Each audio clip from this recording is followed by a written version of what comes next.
అసలు ఈ విజయవాడలో ఏ రౌడీ షీటర్కైనా సరే ఒక్కడనే 10 మందికి సమాధానం చెప్పే మనస్తత్వం కలిగినోడిని.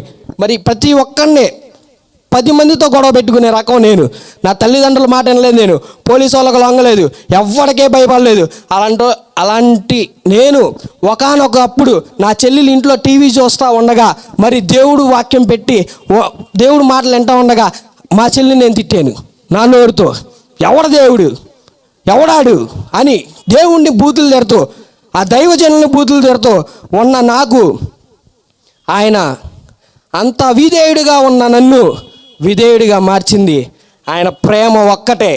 మరి చీకట్లో ఇంత భయంకరమైన జీవితం జీవిస్తున్న నాకు ఆయన నా జీవితంలోకి వెలుగును పంపించి నా జీవితాన్ని బాగు చేసింది ఎవరో కాదు, జీవం కలిగిన దేవాది దేవుడు యేసు ప్రభు వారు ఒక్కరే.